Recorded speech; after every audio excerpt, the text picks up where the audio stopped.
चलो स्टूडेंट्स, देखिए last lecture में हमने देखा था method of preparation of aldehydes and ketones. वहां पर मैंने सारे method of preparation almost cover किए थे। सिर्फ 2 मेथड ऑफ प्रिपरेशन और है जो यहाँ पर अब मुझे कवर करना है। उसके बाद हम पढ़ेंगे फिजिकल प्रॉपर्टीज बहुत फटाफट, और फिर हम तुरंत ही शुरू कर देंगे अपनी केमिकल प्रॉपर्टीज। ठीक है, तो देखिए आज जो मैं आपको मेथड ऑफ प्रिपरेशन बताने वाला हूँ वो बहुत ही खास है, क्योंकि वो मेथड ऑफ प्रिपरेशन बहुत पर्टिकुलर है। ध्यान से सुनिएगा। अब हम जो सीख रहे हैं that is preparation of aldehyde and ketone. ठीक है, उसके अंदर ये मेथड ऑफ प्रिपरेशन कौन से कैटेगरी में आता है देखिए, it is to convert toluene into benzaldehyde. ठीक है, अब हम क्या सीखने वाले हैं कि टोलुइन को हम किस में कन्वर्ट करने वाले हैं, बेंजल्डिहाइड में कन्वर्ट करने वाले हैं। इसमें 2 मेथड ऑफ प्रिपरेशन है। ठीक है, उसमें से हम पहला मेथड ऑफ प्रिपरेशन शुरू करने जा रहे हैं। ठीक है, that is called as Etard's reaction. क्या कहते हैं? ईटार्ड्स रिएक्शन। जी हाँ, ये एक नेम रिएक्शन है। ईटार्ड्स करके एक साइंटिस्ट था, उसने ये नेम रिएक्शन बताया था, ईटार्ड्स रिएक्शन। इसने क्या कहा था कि ईटार्ड्स रिएक्शन में हम क्या करते हैं, we do mild oxidation. Etard reaction एक कैसा टेक्निक है? It's a mild oxidation technique. ठीक है, ऑफ टोलुइन। तो टोलुइन कैसा दिखता है? Toluene is nothing but benzene ring with methyl group. Correct ना? तो मिथाइल बेंजीन भी इसे कह सकते हैं। ठीक है, या तो फिर इसका बहुत फेमस नेम क्या है, toluene.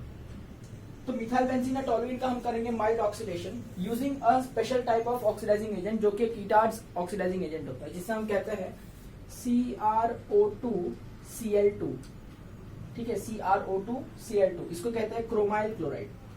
This is called as chromyl chloride. ठीक है, और ये रेड कलर का लिक्विड होता है। It's a red colour liquid. Chromyl chloride is a red colour liquid. I think you must have studied about chromite chloride in D block chapter. I am not sure whether this year's syllabus has covered this chromite chloride or not. But D block में कभी ना कभी ये देख ही जाते हैं हम लोग, क्योंकि D block में हम क्रोमियम के बारे में स्टडी करते हैं, तो उसके कंपाउंड के बारे में भी स्टडी करते हैं। तो ये क्रोमाइल क्लोराइड वहां पर होता है। ठीक है, anyway do remember chromyl chloride एक रेड कलर का लिक्विड है, और वो एक माइल्ड ऑक्सीडाइजिंग एजेंट का काम करेगा। किस पर? मिथाइल बेंजीन पर या टोलुइन पर। तो जब इसका ऑक्सीडेशन करेगा तो याद रखना यहाँ पर हमको जो मीडियम लगेगा वो होगा non polar, that is CH2। We use carbon disulphide, a very non polar solvent. ठीक है, तो उसकी वजह से यहाँ पर आपको एक इंटरमीडिएट मिलेगा। ठीक है, that compound is called as intermediate. अब ये इंटरमीडिएट थोड़ा सा हटके है, आपको क्या है ना, इस इंटरमीडिएट का स्ट्रक्चर याद रखना होगा। देखिए, benzene ring as it is रहेगा, ऊपर का कार्बन एज इट इज रहेगा, उसके बाद हाइड्रोजन एज इट इज रहेगा। अब ब्रैकेट में क्या है, OCrOCl2, I mean OCrOHCl2, और ये पूरा ऐसे ट्वाइस। ठीक है, इस तरह से याद रखना है कि जो CH3 है ना, उसका 2 H हट गया तो एक ही H बचेगा। तो दोनों H जो हटा है उसके पास में 2 बार ऐसे ग्रुप आएंगे, OCrOHCl2 ट्वाइस। ठीक है, तो ये बहुत ही इंपॉर्टेंट इंटरमीडिएट है। अब इंटरमीडिएट का कोई खास नाम तो नहीं है, बट आपको ये इंटरमीडिएट का स्ट्रक्चर याद रखना बहुत जरूरी है, क्योंकि ये अगर नहीं लिखा तो मार्क्स नहीं मिलता। ठीक है, तो do remember this as CHOCrOHCl2 twice. Benzene ring के ऊपर CH, ब्रैकेट में OCrOHCl2 ट्वाइस, ऐसे याद रख लेना। ठीक है, और बाद में इस इंटरमीडिएट का अगर हम हाइड्रोलिसिस कर देंगे तो आपको यहाँ पर सिंपली कुछ नहीं करना है, ऊपर बेंजल्डिहाइड बना के आ जाना है। तो this is how we get benzaldehyde. तो सर ये सब जो था उसका क्या हुआ, वो एक साइड प्रोडक्ट बन के निकल जाएगा, और लकीली आपके सिलेबस में वो साइड प्रोडक्ट के बारे में पढ़ना जरूरी नहीं है। That means it's a waste product, उसको जाने दिया, वो लिखने की भी जरूरत हमें नहीं है। तो this is how a toluene gets converted into benzaldehyde.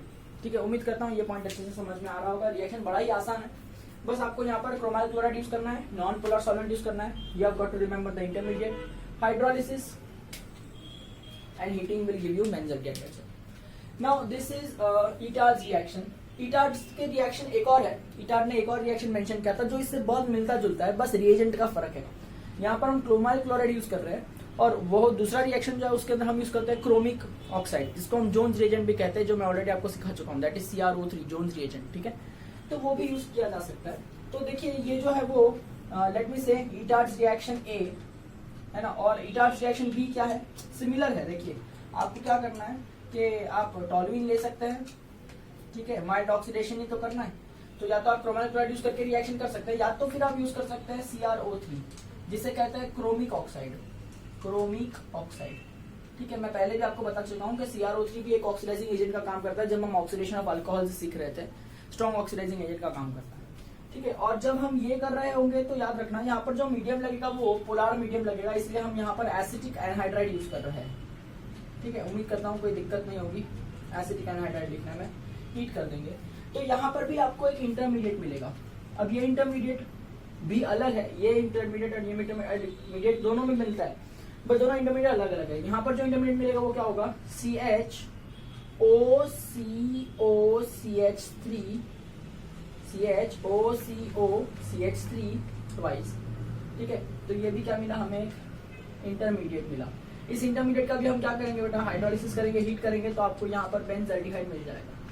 तो हम कर क्या रहे हैं, हम टोलुइन से बेंजल्डिहाइड ही प्रिपेयर कर रहे हैं, हम ईटार्स रिएक्शन ही यूज कर रहे हैं। पर ईटार्स रिएक्शन रिएजेंट है ना, वो दो तरह के हैं, एक क्रोमाइल क्लोराइड है और एक क्रोमिक ऑक्साइड है। ठीक है, तो आप क्रोमाइल क्लोराइड करके रिएक्शन करेंगे तो इंटरमीडिएट अलग होगा, बट आंसर तो बेंजल्डिहाइड ही आने वाला है। और अगर आप क्रोमिक ऑक्साइड यूज करेंगे, ठीक है, तो भी इंटरमीडिएट अलग होगा, पर बनने वाला क्या है, बेंजल्डिहाइड। तो अगर आपको कहा जाए कि write a note on Etard's reaction, तो दोनों ही रिएक्शन आपको लिख के आना चाहिए। ठीक है, और थोड़ा बहुत आप बाद में डिस्क्रिप्शन दे सकते हैं कि toluene is converted into benzaldehyde by using chromyl chloride in presence of non polar solvent, या फिर इसके लिए पूछा तो क्या लिखेंगे, toluene is converted into benzaldehyde, ठीक है, using chromic oxide and a polar solvent, इस तरह से।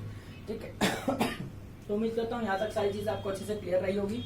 दोनों ही रिएक्शन बड़े ही इंपॉर्टेंट है। अगर कोई भी पॉइंट पे आपको कभी भी टोलुइन को बेंजल्डिहाइड में कन्वर्ट करने की नौबत आ जाए तो डू रिमेंबर ईटार्स रिएक्शन। ठीक है, चलिए तो अब आगे बढ़ते हैं। ये ईटार्स रिएक्शन को मैं जरा रब करता हूँ। ठीक है, बहुत इंपॉर्टेंट है, एग्जाम में आता है, नेम रिएक्शन तो सारे इंपॉर्टेंट ही होते हैं। ठीक है, अब एक और टेक्निक है हमारे पास में जिससे हम क्या है, टोलुइन से बेंजल्डिहाइड बना सकते हैं, है ना। टोलुइन से क्या बना सकते हैं, बेंजल्डिहाइड। बट इस बार जो टेक्निक यूज करेंगे वो इंडस्ट्रियल टेक्निक होगी। कौन सी टेक्निक होगी, इंडस्ट्रियल टेक्निक। तो देखिए इंडस्ट्रियल मेथड, ठीक है, I mean convert toluene into benzaldehyde में दूसरा रिएक्शन क्या है, इंडस्ट्रियल मेथड। ठीक है, अब ये जो इंडस्ट्रियल मेथड है इसके मदद से हम क्या लार्ज स्केल में हम लोग टोलुइन से बेंजल्डिहाइड को बना सकते हैं। यहाँ पर हम ईटार्स रिएक्शन यूज नहीं करते क्योंकि ईटार्स रिएक्शन में जो रिएजेंट्स यूज होते हैं बहुत एक्सपेंसिव होते हैं, तो वो बहुत अच्छा मेथड नहीं है। लैब में बना सकते हैं पर लार्ज स्केल पे नहीं यूज करते। तो देखिए इंडस्ट्रियल मेथड में कैसे करेंगे, इंडस्ट्रियल मेथड का नाम क्या है, इट इज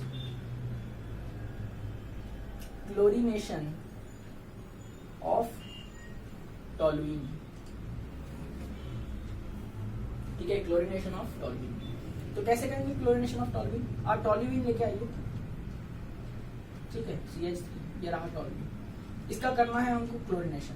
तो हमने इसमें ऐड किया क्लोरीन। अब ध्यान से सुनना, HDA से हमने सीखा है कि अगर इस क्लोरीन को मैंने रिएक्ट करवाया यूवी लाइट, सनलाइट, पेरोक्साइड या हाई टेम्परेचर पे, that means free radical reaction किया, तो ये जो क्लोरीन है वो बेंजीन रिंग पर अटैच होगा या ऊपर वाली एलिफेटिक चेन पर यानी कार्बन पर अटैच होगा। जब हम यूवी लाइट वगैरह यूज करेंगे तो कहाँ अटैच होगा, ऑफ कोर्स ये बेंजीन रिंग पर रिएक्शन नहीं करेगा। UV light, sunlight, peroxide, high temperature, free radical reactions जो है वो बेंजीन रिंग पर नहीं होते हैं। इसलिए यूवी लाइट यूज करने पे क्लोरीन है ना, वो टोलुइन का जो कार्बन है वो उस पर जाके रिएक्ट करेगा, क्योंकि ये जो कार्बन है वो थोड़ी ना एरोमेटिक कार्बन है, ये वाला जो कार्बन है बेंजीन रिंग का वो एरोमेटिक कार्बन है, राइट। तो यहाँ पर अगर यूवी लाइट वो सब यूज किया तो जो रिएक्शन है वो CH3 ग्रुप पर होगा।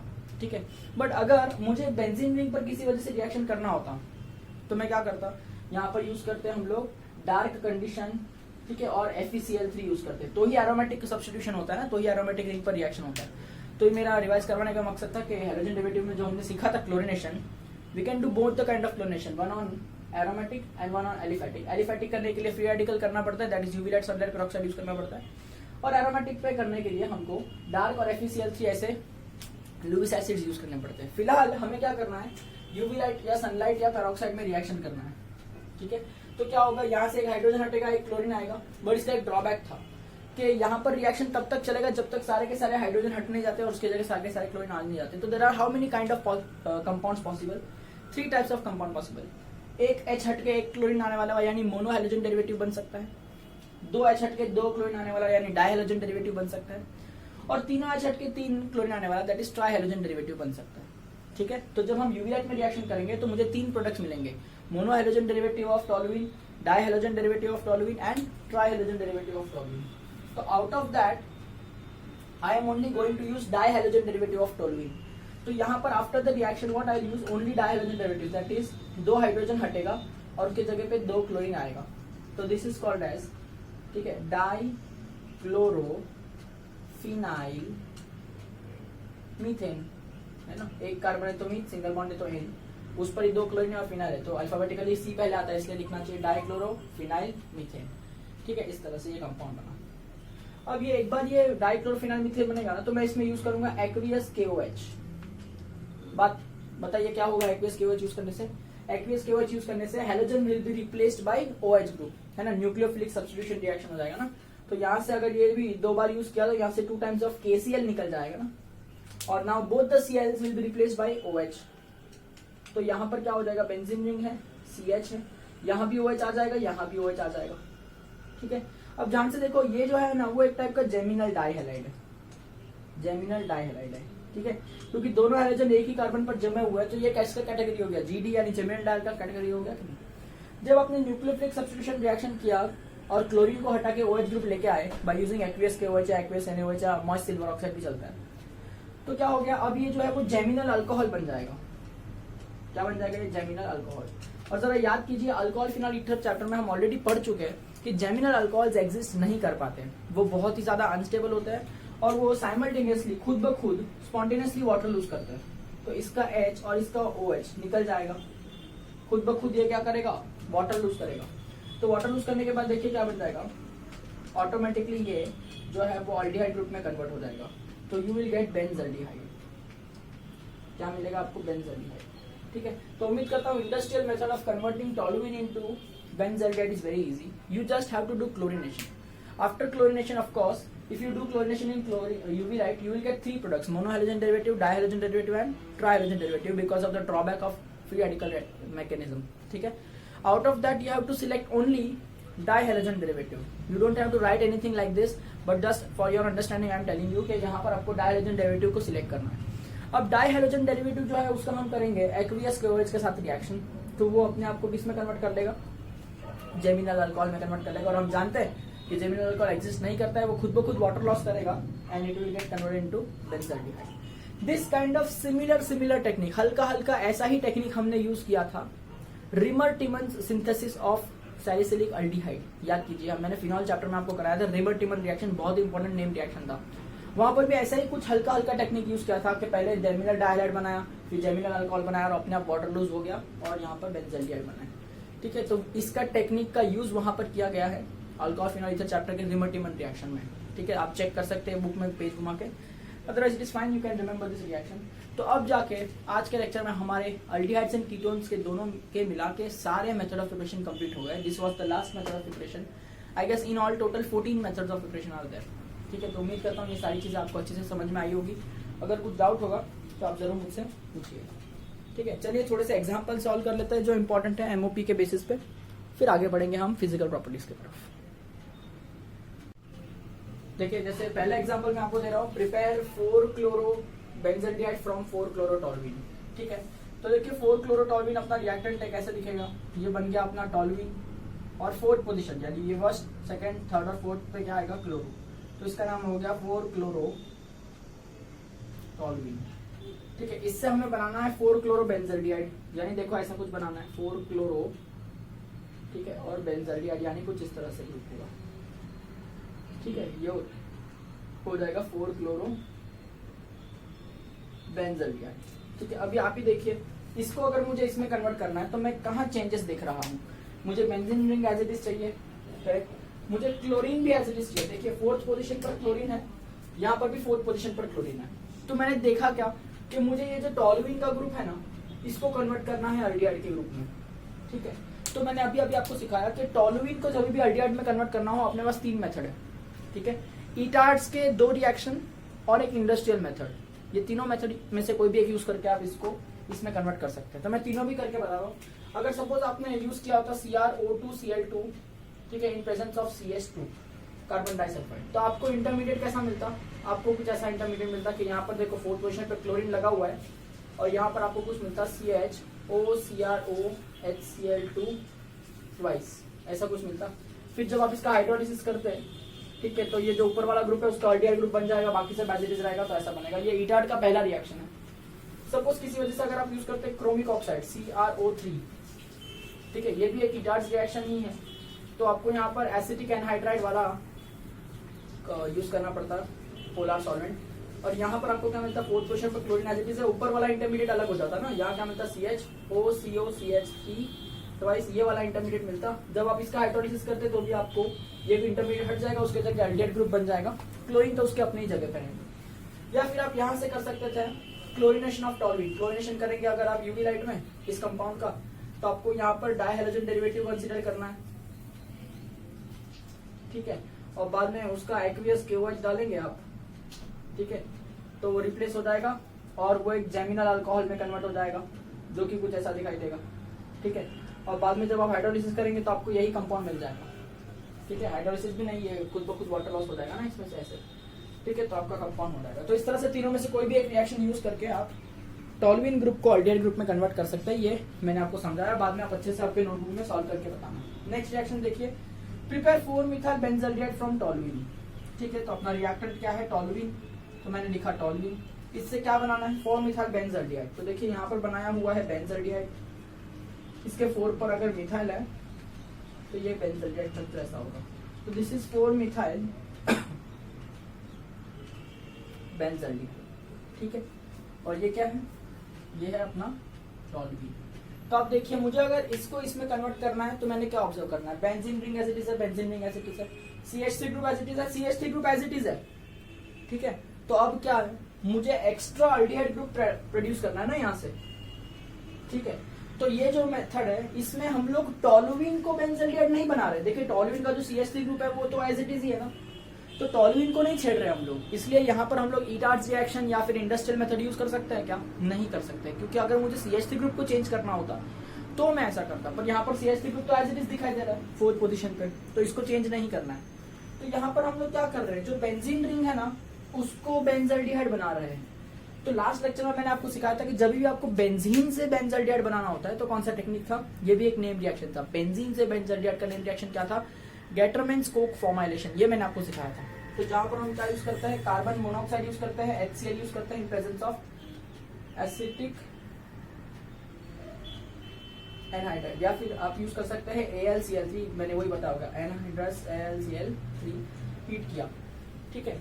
तो ये देखो, ये जो है वो अच्छी तरह से है ना, इसके ये वाले पोजीशन पर आके अल्डिहाइड बनाएगा, तो you will obtain this compound, ठीक है। तो ये था गेटरमैन कोक फॉर्मेशन, जो कि मैंने आपको लास्ट लेक्चर में सिखाया था। जब भी आपको बेंजीन रिंग को बेंजल्डिहाइड में कन्वर्ट करना हो तो आप गेटरमैन कोक फॉर्मेशन यूज करते हैं। जब भी टॉलुइन ग्रुप को अल्डिहाइड में कन्वर्ट करना हो तो आप ये तीनों में से कोई भी एक रिएक्शन यूज कर सकते हैं, ठीक है। तो उम्मीद करता हूँ कि ये जो फर्क है वो मैं आपको समझा पा रहा हूँ अच्छी तरह से, ठीक है। और यहाँ पर हमने सारे MOP को अच्छी तरह से कंप्लीट कर लिया अलॉन्ग विद एग्जांपल्स। तो आपको यहाँ तक बड़ी अच्छी तरह से सब कुछ लर्न करना चाहिए, ठीक है। चलिए बढ़ते इस चैप्टर में आगे, और हम अब पढ़ेंगे अल्डिहाइड्स और कीटोन्स की फिजिकल प्रॉपर्टीज के बारे में, ठीक है। तो देखिए, physical properties of aldehydes and ketones को हम समझते हैं एक एक करके। पॉइंट नंबर 1 में देखिए, फॉर्मल्डिहाइड जो होता है वो गैसियस होता है, ठीक है। एसिटल्डिहाइड और एसीटोन जो है वो लिक्विड स्टेट में होता है, और उसके अलावा जो भी अल्डिहाइड्स एंड कीटोन्स है सारे के सारे क्या होते हैं, सॉलिड स्टेट में होते हैं, ठीक है। Alright, aldehyde ketones have lower boiling point as compared to alcohols and acid. देखिए, अल्कोहल्स और एसिड के अंदर सबसे ज्यादा बॉइलिंग पॉइंट किसका होगा, एसिड का। एसिड के तुरंत बाद किसका बॉइलिंग पॉइंट है, अल्कोहल्स का, और अल्कोहल्स के बाद सब आता है अल्डिहाइड कीटोन्स एक्सेट्रा एक्सेट्रा। क्योंकि अल्कोहल्स और एसिड के अंदर जो हाइड्रोजन बॉन्डिंग होती है, इंटरमॉलिक्यूलर हाइड्रोजन बॉन्डिंग, वो इतनी स्ट्रांग होती है कि उनको ब्रेक करने के लिए हायर अमाउंट ऑफ टेम्परेचर चाहिए होता है, इसके लिए हाई बॉइलिंग पॉइंट होता है। अल्डिहाइड्स और कीटोन्स के अंदर भी थोड़ी बहुत हाइड्रोजन बॉन्डिंग होती है, बट वो अल्कोहल और एसिड जितनी स्ट्रांग होती नहीं है, इसलिए ऐसा कहता है कि अल्डिहाइड्स और कीटोन्स का जो बॉइलिंग पॉइंट है वो अल्कोहल और एसिड से कम होता है, ठीक है। Next, aldehydes and ketones are polar, है ना, क्योंकि दोनों के अंदर C डबल बॉन्ड ग्रुप है। C डबल बॉन्ड ग्रुप के अंदर O is delta negative and carbon is delta positive, therefore aldehydes and ketones both the groups are polar in nature, ठीक है, इट्स अ पोलर ग्रुप।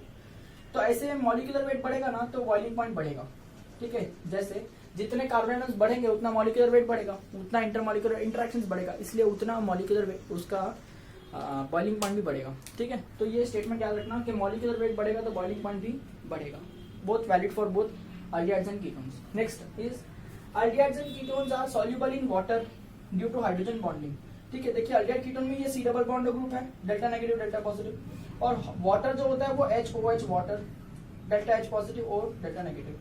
अब oxygen के आसपास जब भी हाइड्रोजन आएगा, ठीक है, तो एक्स्ट्रा एडिशनल बॉन्ड बनता है जिसे हम क्या कहते हैं, हाइड्रोजन बॉन्डिंग। तो हाइड्रोजन बॉन्डिंग होने की वजह से अल्डिहाइड्स कीटोन्स का वाटर के साथ इंटरेक्शन बहुत अच्छा हो जाता है, जिसकी वजह से अल्डिहाइड्स और ketones are soluble in water but एक पर्टिकुलर लिमिट तक, ठीक है। इसका मतलब क्या, जैसे जैसे मॉलिक्यूलर वेट बढ़ेगा तो कार्बन चेन बढ़ेगा, और कार्बन जो है वो हाइड्रोफोबिक होता है, उसको पानी से डर लगता है, इसके लिए जैसे जैसे कार्बन चेन बढ़ेगा तो सॉल्युबल होने का टेंडेंसी कम हो जाएगा, इसलिए मॉलिक्यूलर वेट इंक्रीजेस तो सॉल्युबिलिटी विल डिक्रीज, ठीक है। उम्मीद करता हूँ ये पॉइंट अच्छे से आपको समझ में आ रहे हैं। नेक्स्ट 7th पॉइंट देखिए कि लोअर अल्डिहाइड्स और कीटोन्स है पंजेंट ओडर, मतलब अगर आप फॉर्मल्डिहाइड, एसिटाल्डिहाइड, एसीटोन इनको अगर आप स्मेल करोगे तो आपको बहुत ही पंजेंट, एकदम स्ट्रॉन्ग एसेंस आता है, उसका बहुत स्ट्रॉन्ग स्मेल आता है। लेकिन जैसे जैसे मॉलिक्यूलर वेट बढ़ता है, अगर आप बड़े बड़े अल्डिहाइड्स, कीटोन्स ऐसे मॉलिक्यूल होंगे 5 कार्बन, 10 कार्बन, 12 कार्बन के, तो उनका जो स्मेल है वो बहुत ही प्लेजेंट होता है, ठीक है। तो odour becomes pleasant as the molecular weight of the aldehydes and ketones start increasing, ठीक है। नेक्स्ट ये सबसे इंपॉर्टेंट पॉइंट है कि 40% सोल्यूशन अगर आप लेंगे ना फॉर्मल्डिहाइड का, कितना 40% सोल्यूशन, तो उसे हम कहते हैं फॉर्मेलिन। और फॉर्मेलिन क्या होता है, it is used to preserve specimen, ठीक है। आपके कॉलेज के लैबोरेटरीज के अंदर जो फिश होता है या स्नेक होता है या फिर कोई ऐसा डेड एनिमल का बॉडी होगा, उसको प्रिजर्व करके रखते हैं, तो प्रिजर्व करके रखते हैं, तो वो जो लिक्विड होता है जिसमें वो प्रिजर्व किया जाता है, it is 40% solution of formaldehyde और फॉर्मेलिन, ठीक है। उसमें ही हम स्पेसिमेंस को प्रिजर्व कर सकते हैं, तो बहुत इंपॉर्टेंट ही यूज है उसका, याद रखना जरूरी है, ठीक है। अगर हमने फॉर्मल्डिहाइड का पॉलीमर बनाया जो कि लीनियर है और सॉलिड है, ध्यान से सुनिए, हमने फॉर्मल्डिहाइड का क्या बनाया, पॉलीमर जो कि कैसा है, लीनियर यानी स्ट्रेट चेन पॉलीमर है, ठीक है, और सॉलिड स्टेट में, तो उसका नाम होता है पैराफॉर्मल्डिहाइड। उसका नाम क्या होता है, पैराफॉर्मल्डिहाइड। अगर हमने फॉर्मल्डिहाइड का पॉलीमर बनाया जो कि साइक्लिक है, जो कि कैसा है, साइक्लिक है, और ऑफ कोर्स सॉलिड स्टेट में है, तो उसका नाम होता है ट्राइऑक्सेन। क्या नाम होता है उसका, ट्राइऑक्सेन, बहुत जरूरी है। अगर लीनियर पॉलीमर है तो पैराफॉर्मल्डिहाइड, और साइक्लिक पॉलीमर है तो ट्राइऑक्सेन, ये याद आपको रखना है, बहुत जरूरी है, ठीक है। उसी तरह से हम लोग अल्डिहाइड का, आई मीन एसिटाल्डिहाइड का पॉलीमर बनाते हैं। तो अगर आपने एसिटाल्डिहाइड का पॉलीमर नहीं लेकिन ट्राइमर बनाया, ट्राइमर मतलब क्या होता है, 3 मॉलिक्यूल्स को मिक्स करके बनाया हुआ होता है, उसे ट्राइमर कहते हैं, ठीक है।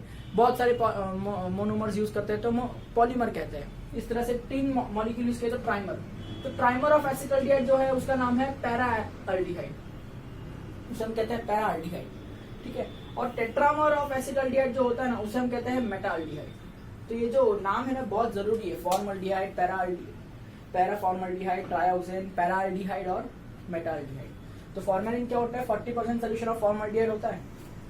पैराफॉर्मल्डिहाइड क्या होता है, फॉर्मल्डिहाइड का पॉलीमर जो कि लीनियर है और सॉलिड स्टेट में है। ट्राइऑक्सेन क्या होता है, फॉर्मल्डिहाइड का पॉलीमर जो कि साइक्लिक है और सॉलिड स्टेट में है, ठीक है। पैराअल्डिहाइड क्या होता है, it is trimer of acetaldehyde. और मेटाअल्डिहाइड क्या होता है, it is tetramer of acetaldehyde, ठीक है। तो ये सारे पॉइंट्स बहुत ही जरूरी है related to physical properties of this chapter in which we have convert aldehydes and ketones, ठीक है। तो उम्मीद करता हूँ फिजिकल प्रॉपर्टीज आपको अच्छी तरह से याद रहेगी, आप अपने नोटबुक में से लिख लेंगे और लर्न कर लेंगे, ठीक है। तो चलिए बढ़ेंगे अब केमिकल प्रॉपर्टीज की तरफ, ऑलराइट। चलिए शुरू करेंगे अपनी next, that is chemical properties. ध्यान दीजिए, बहुत ही इंपॉर्टेंट है केमिकल प्रॉपर्टीज सारी, ठीक है। तो अभी हम पढ़ने जा रहे हैं केमिकल प्रॉपर्टी नंबर 1, ठीक है, जिसका नाम है न्यूक्लियोफिलिक एडिशन रिएक्शन। क्या अब आपने ये पहली बार देखा होगा न्यूक्लियोफिलिक एडिशन, आपने न्यूक्लियोफिलिक सब्स्टिट्यूशन रिएक्शन किया था SN1 SN2, लेकिन ये है न्यूक्लियोफिलिक एडिशन रिएक्शन जो कि सिर्फ C डबल बॉन्ड के अक्रॉस होता है। तो इसलिए अल्डिहाइड कीटोन में भी होता है, इसलिए ये हम आप डिस्कस करने वाले हैं। देखिए अल्डिहाइड और कीटोन में जो C डबल बॉन्ड ग्रुप है जिसे हम कार्बोनिल ग्रुप कहते हैं, उसमें ऑक्सीजन जो है वो डेल्टा नेगेटिव होता है और कार्बन जो है वो डेल्टा पॉजिटिव होता है, इसलिए ये पोलर ग्रुप होता है, ठीक है। और ये ग्रुप का नाम क्या है, कार्बोनिल ग्रुप, सही बात। जब इसके अक्रॉस में कोई रिएजेंट ऐड करता हूँ, अब जो रिएजेंट होता है उसमें 2 पार्ट होता है, एक पॉजिटिव पार्ट होता है, एक नेगेटिव पार्ट होता है। पॉजिटिव पार्ट को इलेक्ट्रोफिलिक पार्ट कहते हैं और नेगेटिव पार्ट को न्यूक्लियोफिलिक पार्ट कहते हैं, ये आपको ऑलरेडी पता है। तो मान लीजिए मैंने कोई इलेक्ट्रोफिलिक और एक न्यूक्लियोफिलिक पार्ट कंटेनिंग और रिएजेंट इसमें ऐड किया, तो बताइए कौन कहाँ जाएगा इस रिएक्शन के दौरान। जो E है वो इस ऑक्सीजन की तरफ अट्रैक्ट होगा, बिकॉज ये नेगेटिव और ये इलेक्ट्रोफिलिक पार्ट है वो पॉजिटिव है, और जो NU है that is nucleophilic part, it will get attracted toward this carbon because carbon is delta positive and the nucleophilic part is delta negative. So after the reaction what will happen is you will get C single bond O, correct? So E that is electrophilic part gets attached to oxygen and NU that is a nucleophilic part gets attached to carbon. तो यहाँ पर क्या हो रहा है, addition reaction हो रहा है ना, double bond become single bond, तो यहाँ पर कुछ ऐड हो रहा है, कॉम्बाइन हो रहा है ये दोनों, है ना, और nucleophile gets attached to carbon, that is why it is called as nucleophilic addition reaction. We are only considering carbon atom here, therefore we say कि कार्बन पर कौन ऐड हुआ, तो मैं कहूंगा न्यूक्लियोफाइल ऐड हुआ, इसलिए इस रिएक्शन का नाम क्या रखा गया है, न्यूक्लियोफिलिक एडिशन रिएक्शन रखा गया है. ठीक है, तो we will obtain something like this, correct. तो अब ये अलग अलग टाइप के न्यूक्लियोफाइल हो सकता है जो कि इस कार्बन पर अटैच हो सकते हैं. ठीक है, तो इसके अंदर रिलेटेड हमको बहुत सारे एग्जांपल्स करके देखना है, बहुत सारे अलग अलग टाइप के रिएक्शन सीखने हैं जिसमें हम ये फंडा अप्लाई कर रहे होंगे, that is nucleophilic addition reaction. अब यहाँ पर कौन सा compound C double bond O that is aldehyde ketone, कौन सा अल्डिहाइड कीटोन कैसे रिएक्ट करेगा उसके लिए हमने एक ऑर्डर डिसाइड किया है.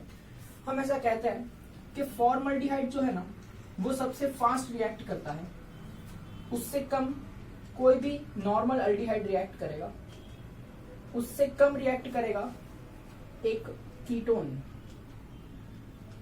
ठीक है, उससे कम रिएक्ट करेगा एक बेंजल्डिहाइड, और उससे कम रिएक्ट करेगा कोई aromatic ketone that is benzene ring with C double bond O and R.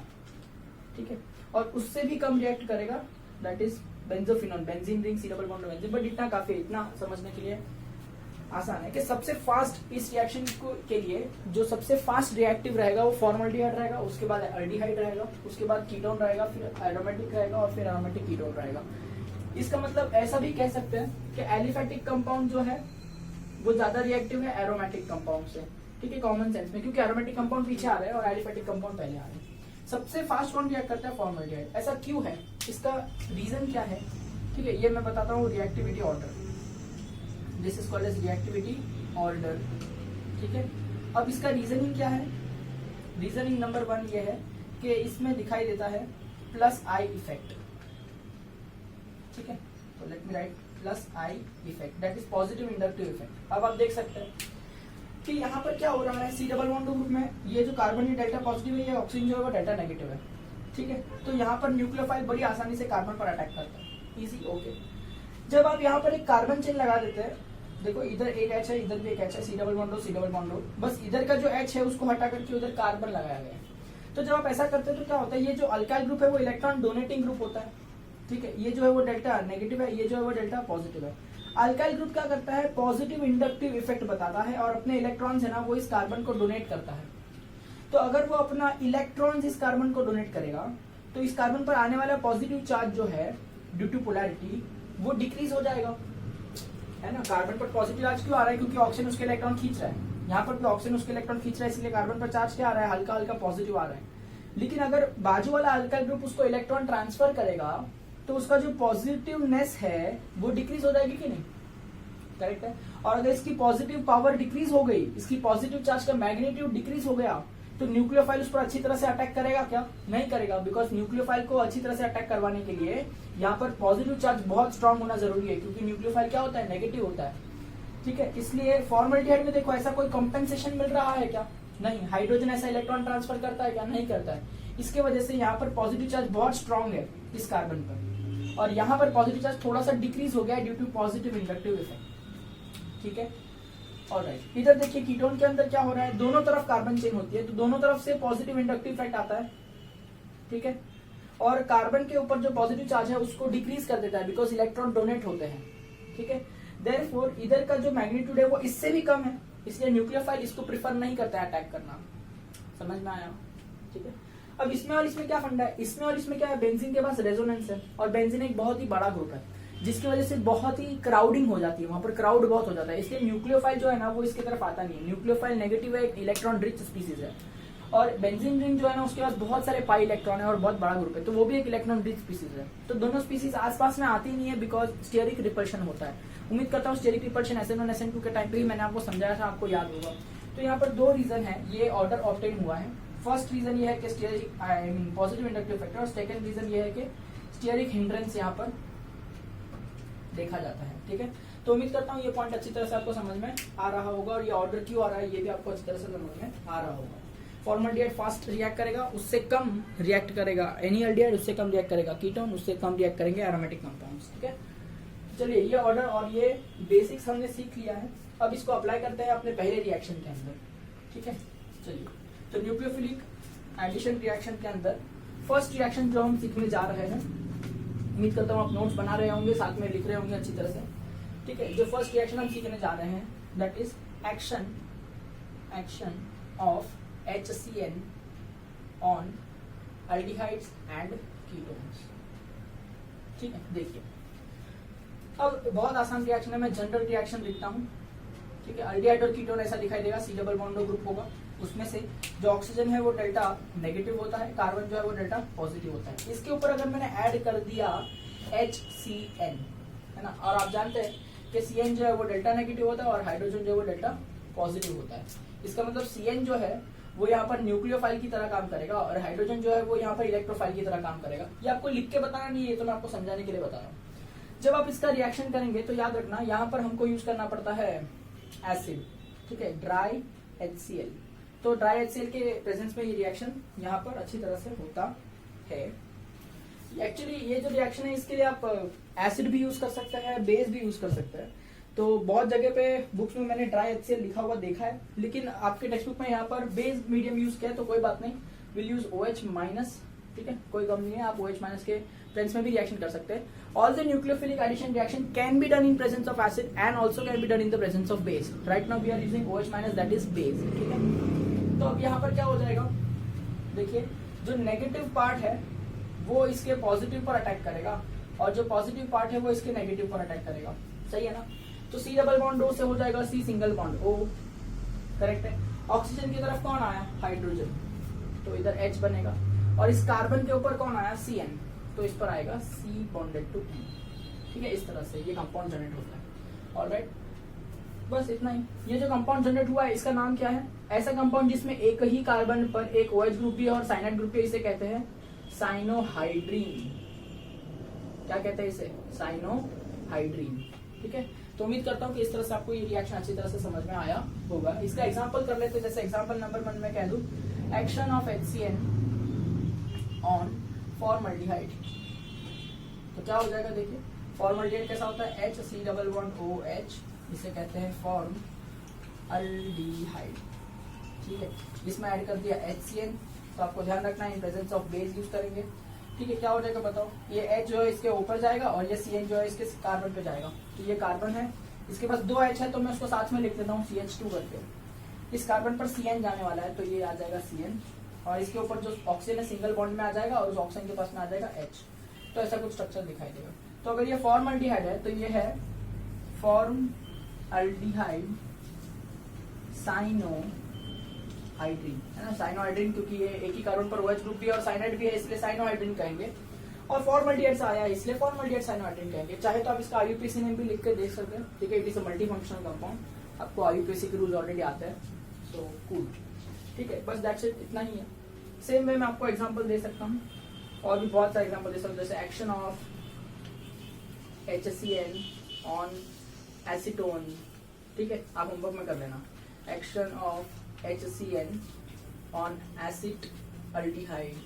ठीक है, ये दोनों भी एग्जांपल आप बहुत अच्छी तरह से कर सकते हैं। बहुत सिंपल रिएक्शन है, कोई बड़ी बात नहीं है इसमें, आप होमवर्क में इसको ट्राई कर सकते हैं।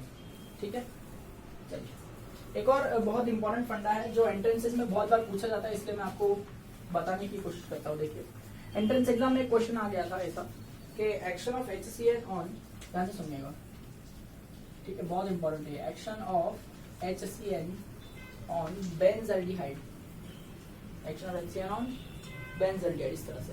तो जो बेंजल्डिहाइड है वो क्या होता है, ऐसा होता है।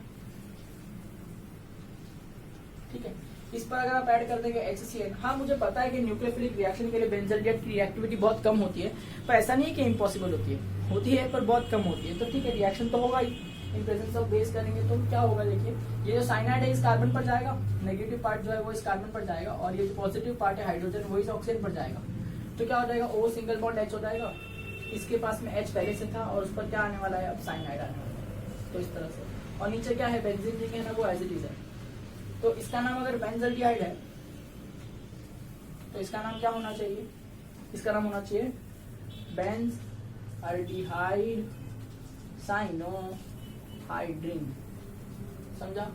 और इससे बहुत लोग कहते हैं मंडेलो नाइट्राइल, जी हाँ, इसे क्या कहते हैं, मंडेलो नाइट्राइल। ये बहुत ही इंपॉर्टेंट नेम है, इसलिए एंट्रेंस में पूछा गया था कि मंडेलो नाइट्राइल कैसे बनाते हैं। तो ध्यान रखना ये स्ट्रक्चर का नाम है मंडेलो नाइट्राइल। अब मंडेलो नाइट्राइल क्यों ऐसा, ये क्या इंपॉर्टेंस है इसका, ये पता है आपको। सेंट्रीपीड या फिर मेलीपीड होता है ना, आप जानते हैं सेंट्रीपीड मेलीपीड क्या होता है, एक टाइप का इंसेक्ट होता है, वो है ना ऐसे ऐसे ऐसे ऐसे करके चलता है। आप सर्च करिए इंटरनेट पर डाल दिए सेंट्रीपीड मेलीपीड, तो आपको उसका स्ट्रक्चर बोल रहा हूँ, उसका इमेज दिखाई देगा कि वो कैसे टाइप का एक वर्म है एक टाइप का, ठीक है। अब वो सेंट्रीपीड मेलीपीड जो है ना, वो अपने डिफेंस मैकेनिज्म जब बताता है तब अपने स्किन में से मंडेलो नाइट्राइल रिलीज करता है, ठीक है, जो कि उसके प्रे जो होते हैं, ठीक है, उसको भगा देता है, ठीक है। मतलब अगर कोई बर्ड है तो बर्ड आके इसको क्या करेगा, खा जाएगा ना, सेंट्रीपीड मेलीपीड को खा जाएगा। तो अपने आप को बचाने के लिए क्या करता है, ये अपने स्किन में से फटाफट मंडेलो नाइट्राइल प्रोड्यूस करता है। तो it acts as a defence mechanism of this, ठीक है, वर्म सेंट्रीपीड मेलीपीड। तो ये इसका इंपॉर्टेंस था, तो मैंने आपको बता दिया। बाकी आप और भी सर्च कर सकते हैं इंटरनेट पे जाके, that is up to you, but ठीक है, ये था तो बता दिया। चलिए आगे बढ़ते हैं। आगे नेक्स्ट रिएक्शन हम देखते हैं कि कौन सी कैटेगरी का आने वाला है। हमने अभी क्या किया, एक्शन ऑफ HCN किया ना, तो उसी तरह से दूसरा रिएक्शन देखते हैं, that is again going to be under the category of nucleophilic addition reaction, इसी कैटेगरी का है, ठीक है। रिएक्शन नंबर बी हम देखने जा रहे हैं, that is action of sodium bisulphide NaHSO3, action of sodium bisulphide on aldehydes and ketones. बहुत इजी है, ठीक है। तो देखिए अल्डिहाइड कीटोन कह सकते हैं C डबल बॉन्ड O, ये डेल्टा नेगेटिव, ये डेल्टा पॉजिटिव। इसमें अगर आपने एक्शन किया NaHSO3 का, तो आप जानते हैं HSO3 माइनस होता है, Na प्लस होता है, it's an ionic compound, right. तो ये न्यूक्लियोफाइल की तरह काम करेगा, ये इलेक्ट्रोफाइल की तरह। तो ये nucleophile attach to carbon atom and electrophile attach to oxygen atom. तो यहाँ पर क्या हो जाएगा, CO, यहाँ पर आ जाएगा Na, ये प्लस हो जाएगा, ये माइनस हो जाएगा, ये बॉन्ड एज इट इज थे। नीचे की तरफ कार्बन से कौन कनेक्ट होगा, HSO3 कनेक्ट हो जाएगा, ठीक है। But after some time it will rearrange, ये अपने आप को क्या कर लेता है बेटा, रीअरेंज कर लेता है, और ये ऐसा बन जाता है कि ऊपर आ जाएगा OH और नीचे आ जाएगा SO3 माइनस Na प्लस, ठीक है। क्या होता है, ये जो H है, ठीक है, वो ऊपर चले जाता है, और O का जो Na है वो SO3 की तरफ आ जाता है। ये रीअरेंजमेंट अपने आप होता है, ये H ऊपर चले जाता है और Na जो है वो नीचे आ जाता है, ठीक है। तो यहाँ पर OH SO3 Na ऐसा बन जाता है। तो ये कुछ नहीं है, ये सोडियम बाइसल्फाइड सॉल्ट ऐसा कह सकते हैं, this is sodium bisulphide salt of aldehydes and ketones. बहुत इजी रिएक्शन है, कोई खास बात तो नहीं है, बहुत आसान है। आप सेम इसका एक्शन किस पे करके देख सकते हैं, नंबर 1 फॉर्मल्डिहाइड पे करके देखिए, नंबर 2 एसिटल्डिहाइड पे करके देखिए, नंबर 3 एसीटोन पे करके देखिए, नंबर 4 बेंजल्डिहाइड पे करके देखिए, ठीक है। इस तरह से 4 एग्जांपल आप घर पे सॉल्व कर लीजिए होमवर्क में और बता दीजिए क्या बनता है, ठीक है। अब मेन बात यह है कि ये रिएक्शन में जब इतना कोई खास प्रोडक्ट बनता नहीं है तो ये रिएक्शन करने की जरूरत क्या है, ठीक है। देखिए ये जो रिएक्शन है ये किस लिए काम आता है, ये to prevent aldehyde and ketone to take part in chemical reaction, ठीक है। जब अल्डिहाइड कीटोन को आप ऐसा कर देते हैं तो अल्डिहाइड कीटोन जो है वो इसमें कन्वर्ट हो जाता है। अब ये वाला कंपाउंड जो है वो न्यूट्रल है, वो किसी से रिएक्ट नहीं करता है।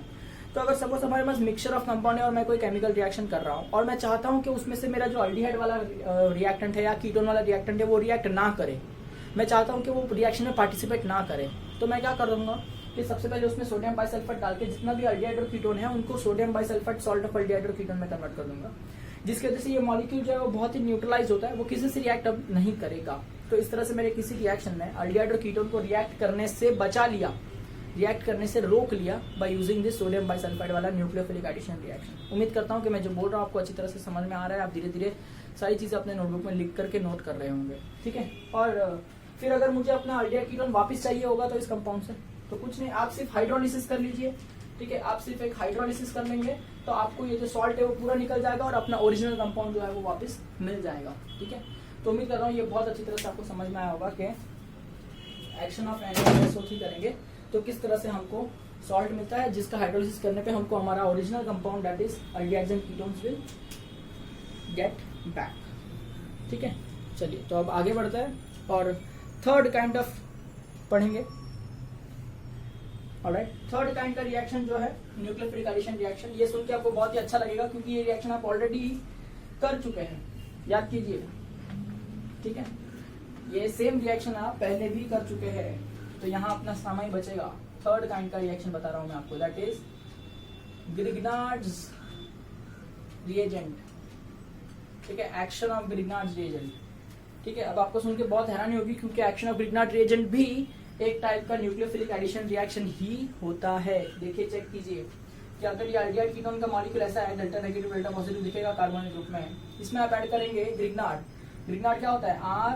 RMgX, तो इसमें से R जो है वो डेल्टा नेगेटिव होता है और Mg जो है वो डेल्टा पॉजिटिव होता है because it is a metal. तो जब आप ग्रिग्नार्ड का बॉन्ड ब्रेक करते हैं इन प्रेजेंस ऑफ ड्राई ईथर, है ना, तो बताइए कौन कहाँ जाता है? जो पॉजिटिव है वो इसके नेगेटिव पे जाता है और जो नेगेटिव है वो इसके पॉजिटिव पे जाता है। तो वो जाके ये compound C double bond O पर क्या आएगा? MgX, करेक्ट है, और इस कार्बन पर क्या आएगा? R। तो इस तरह से देखिए क्या बनता है, करेक्ट, ये आपका एक बनता है मैग्नीशियम कॉम्प्लेक्स। उम्मीद करता हूँ ग्रिग्नार्ड के रिएक्शन आपको अच्छी तरह से याद होंगे, बहुत जरूरी थे। मैं HDS से सिखाते आ रहा हूँ ग्रिग्नार्ड के रिएक्शन, अब तक 4 बार तो ऑलरेडी रिवाइज कर चुके हैं हम लोग, ये 5वीं बार रिवीजन हो रहा रहेगा, ठीक है। तो दिस इज मैग्नीशियम कॉम्प्लेक्स, जिनका अगर हम हाइड्रोलिसिस करेंगे तो आपको यहाँ पर अल्कोहल ऐसा ग्रुप मिलेगा, ठीक है, और साइड में क्या मिलेगा? MgOH, जो कि हर ग्रिग्नार्ड रिएक्शन का साइड प्रोडक्ट होता है। तो इस तरह से अगर आपने फॉर्मल्डिहाइड यूज किया है तो you will get 1 degree alcohol, acetaldehyde use किया है तो 2 डिग्री अल्कोहल, कीटोन यूज किया है तो 3 डिग्री अल्कोहल। तो इस तरह से ग्रिग्नार्ड का पूरा चार्ट मैं वापस यहाँ पर लिख सकता हूँ, ठीक है, बट मैं नहीं लिखूंगा, इस बार आप लिखेंगे इस वक्त, और वो भी बिना देखे। तो आपका खुद का टेस्ट हो जाएगा कि आपने जो पहले पढ़ाई किया था वो आपको इस वक्त ऑन द स्पॉट याद आता है कि नहीं। अगर याद आता है बहुत बढ़िया, I am proud of you, लेकिन अगर याद नहीं आता है तो टेंशन मत लो, जाओ देखो बुक में, रिवाइज करो, बुक बंद करो और फिर लिखो। और फिर भी अगर नहीं लिख पाते हो तो फिर आपका गलती है, तो फिर आपको पढ़ाई करनी चाहिए थी, बट कोई कारणवश अगर आप नहीं कर पाए पढ़ाई, कोई बात नहीं, डोंट वरी, लर्न कर लो, अभी भी लेट नहीं हुआ है, पढ़ाई करना शुरू करो, ठीक है। तो उम्मीद करता हूँ यहाँ तक अच्छे से क्लियर होगा। ग्रिग्नार्ड के ऊपर हम इतने एग्जाम्पल सॉल्व कर चुके हैं कि मुझे नहीं लगता कि अभी आपको मैं होमवर्क में एग्जाम्पल दूं तो आपको मजा आएगा सॉल्व करने में, ठीक है। बट आप खैर ग्रिग्नार्ड का पूरा चार्ट अच्छे से रिवाइज कर सकते हैं प्रीवियस चैप्टर में जाके, दैट्स ऑल, ठीक है। अब एक और टाइप का रिएक्शन बाकी है under the category of nucleophilic addition reaction, ठीक है।